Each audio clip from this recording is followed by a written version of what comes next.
तारीख थी 2 जून 1995। जगह उत्तर प्रदेश की राजधानी लखनऊ। उस दिन आखिर गेस्ट हाउस में मायावती के साथ ऐसा क्या हुआ था जिसने उत्तर प्रदेश की सियासत में ऐसा दाग लगाया जिसे कभी धुला नहीं जा सका। 2 जून 1995 को मायावती के साथ समाजवादी पार्टी के नेताओं ने मीराबाई गेस्ट हाउस में जो कुछ किया वो अचानक नहीं हुआ, बल्कि उसकी पटकथा 1 साल पहले से ही लिखी जानी शुरू हो गई थी।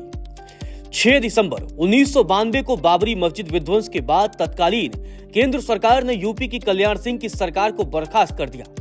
1993 में विधानसभा चुनाव हुए तो बहुजन समाज पार्टी के संस्थापक काशीराम ने समाजवादी पार्टी के साथ गठबंधन कर चुनाव लड़ा। काशीराम ने 167 उम्मीदवार उतारे, जिनमें से जीते 67, जबकि मुलायम सिंह यादव ने 256 सीटों पर अपने उम्मीदवार उतारे और समाजवादी पार्टी के कुल 109 सदस्य विधानसभा पहुंचे। वहीं भारतीय जनता पार्टी के खाते में महज 177 सीटें आई। समाजवादी पार्टी और बहुजन समाज पार्टी ने मिलकर सरकार बना ली और काशीराम ने मुलायम सिंह यादव को मुख्यमंत्री बना दिया। शुरुआत में तो गठबंधन ठीक चली, लेकिन वक्त के साथ गठबंधन में दरार बढ़ती चली गई। इसकी सबसे बड़ी वजह यह मानी जाती है कि उन दिनों प्रदेश के सियासी गलियारों में चर्चा थी मुलायम सिंह यादव नाम के मुख्यमंत्री हैं, जबकि काशीराम सुपर सीएम है। यह बात मुलायम सिंह यादव को खटकने लगी। वहीं काशीराम भी मुलायम सिंह यादव को ज्यादा भाव नहीं देते थे। वो कभी मुलायम सिंह यादव से मिलने नहीं जाते, जबकि खुद मुलायम सिंह यादव को मिलने के लिए गेस्ट हाउस बुलाते। जब मुलायम सिंह यादव आते तो काशीराम उन्हें घंटों इंतजार कराते। अंत में बड़ी लापरवाही के साथ बनियान और लुंगी पहनकर नीचे उतरते थे। मीडिया के कैमरों को देखकर मुलायम सिंह यादव का संकोच बढ़ जाता। 1995 में उत्तर प्रदेश में पंचायत चुनाव हुए। 50 जिलों में 30 पर समाजवादी पार्टी की जीत हुई, जबकि बसपा के खाते में महज 1 सीट आई। इस नतीजों से साफ हो गया कि सपा बसपा के गठबंधन से सिर्फ समाजवादी पार्टी को ही फायदा हुआ है। इस चुनाव परिणाम ने समाजवादी पार्टी और बसपा के बीच दरार को और बढ़ा दिया। काशीराम से लगातार अपमान झेलने की वजह से मुलायम सिंह यादव बसपा के विधायकों को अपने पाले में लाने की कोशिश करने लगे, जिसकी भनक काशीराम को लग गई। उस वक्त काशीराम की तबीयत खराब थी और वे अस्पताल में भर्ती थे। बात 23 मई 1995 की है। मुलायम सिंह यादव काशीराम से बात करना चाहते थे, लेकिन काशीराम ने बात करने से इनकार कर दिया। बताया जाता है कि इसी रात काशीराम ने फोन पर बीजेपी नेता लालजी टंडन से बात की और गठबंधन का ऑफर दिया। लालजी टंडन काशीराम के प्रस्ताव को मान गए। बीजेपी से दोस्ती की जानकारी देने के लिए काशीराम ने मायावती को बुलाया और उनसे उत्तर प्रदेश की मुख्यमंत्री बनने के लिए पूछा। काशीराम ने मायावती को बीजेपी के समर्थन वाला पत्र भी दिखाया। 1 जून 1995 को मायावती लखनऊ पहुंचती हैं। उन्होंने तत्कालीन राज्यपाल मोतीलाल वोरा से मिलकर सरकार बनाने का दावा पेश कर दिया। जब मुलायम सिंह यादव को पता चला तो वो गुस्से में लाल हो गए और उन्होंने बसपा को सबक सिखाने की ठानी। मुलायम सिंह यादव ने बसपा के प्रदेश अध्यक्ष राम बहादुर को अपने पाले में कर लिया और उनके साथ बसपा के 15 विधायकों को भी अपने साथ ले लिया। जब मायावती को पता चला कि मुलायम सिंह यादव उनके विधायकों को तोड़ने में लगे हैं, तो उन्होंने फौरन अपनी पार्टी के विधायकों की आपातकालीन बैठक बुलाई।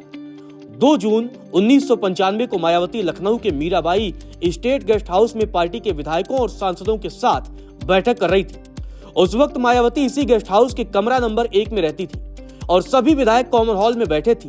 शाम के करीब 4 बजे थे। तभी समाजवादी पार्टी के तकरीबन 200 कार्यकर्ता और विधायक गेस्ट हाउस पहुंच गए और उन्होंने बसपा नेताओं के साथ मारपीट शुरू कर दी।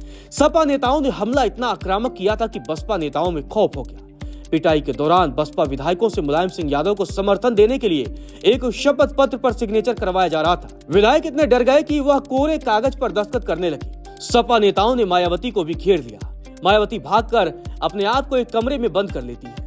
मायावती को जाति सूचक और लिंग सूचक गालियां दी जाने लगी और उन्हें बाहर आने की धमकी दी गई। बताया जाता है कि गेस्ट हाउस में जो कुछ हो रहा था उस समय लखनऊ के तत्कालीन वरिष्ठ पुलिस अधीक्षक ओपी सिंह भी मौजूद थे, जो हमले को रोकने की बजाय सिगरेट पीते रहे। इसके अलावा बड़ी संख्या में पुलिस के जवान भी मौजूद थे। तमाम रिपोर्टों में दावा किया जाता है कि अगर मायावती प्रदर्शनकारियों के हाथ आती तो उनकी जान भी जा सकती थी।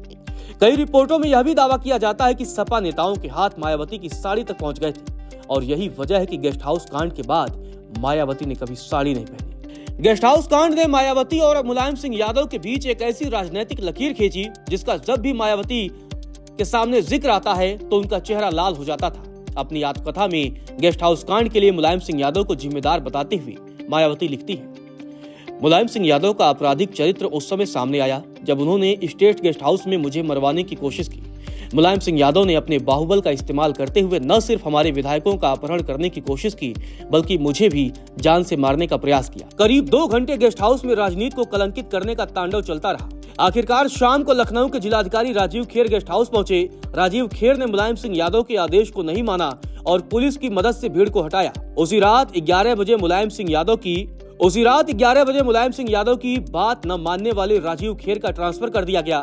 गेस्ट हाउस कांड के बाद मुलायम सिंह यादव की सरकार को बर्खास्त कर दिया गया और 3 जून 1995 को उत्तर प्रदेश की सियासत में मायावती के युग की शुरुआत होती है। 39 साल की मायावती ने मुख्यमंत्री पद की शपथ ली और देश की पहली दलित महिला मुख्यमंत्री बनी। बाद में गेस्ट हाउस कांड की जांच के लिए रमेश चंद्र कमेटी बनाई गई। 89 पेज की रिपोर्ट में मुलायम सिंह यादव को आपराधिक षड्यंत्र रचने के लिए सीधे दोषी ठहराया गया। रिपोर्ट में कहा गया कि घटना को अंजाम देने के लिए पहले से ही योजना बना ली गई थी और इसके लिए कुछ अधिकारियों का पहले ही लखनऊ ट्रांसफर कर दिया गया।